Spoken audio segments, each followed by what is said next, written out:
মদিনার বাজার দিয়ে নবীজি যাচ্ছেন, নবীজির একটা ওট পছন্দ হয়েছে। তো নবী ওটের মালিকের কাছে গিয়ে জিজ্ঞেস করলেন, ভাইয়া এই ওটটার দাম কত? ওই দামাদামি হলো, নবী সে দামে কিনতে রাজি হলেন, কিন্তু নবীর কাছে তখন অর্থ ছিল না। তখন নবীজি ওনাকে বললেন, আপনি আমাকে ওটটা দেন, আমি এখনই গিয়ে আপনার সেই প্রাপ্যটা পাঠিয়ে দিচ্ছি। ওটের মালিক ওনাকে ওটটা দিয়ে দিলেন। আশেপাশে যারা ওটের মালিক ছিল সবাই জিজ্ঞেস করতেছে, এই পাগলা, তুমি কি যাকে ওট দিয়েছো তাকে চিনো? বলে যে না। নাম জানো? বলে যে না। পরিচয় জানো? বলে যে না। ঠিকানা জানো? না।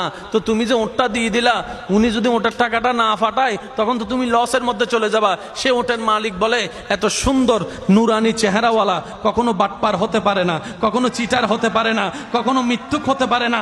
ওনার চেহারা দেখেই তো আমি ওট বিক্রি করার আগে মনটাই বিক্রি করে দিয়েছি, মনটাই বিক্রি করে দিয়েছি, মনটাই বিক্রি করে দিয়েছি। তোমরা যাই বলো, আমার মন বলে উনি আসবেই আসবে, টাকাটা পাঠাবেই পাঠাবে।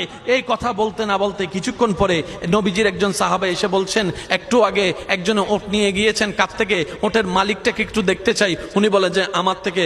তো উনি বললেন, আমাদের নবী আপনার থেকে ওটটা নিয়ে গিয়েছেন, ধরেন ওটের টাকাটাও দিয়েছেন, আপনাদের খাবার জন্য কিছু খেজুরও হাদিয়া পাঠিয়েছেন, খেজুরও হাদিয়া পাঠিয়েছেন। ওই ওটের মালিক বলে, ভাইয়া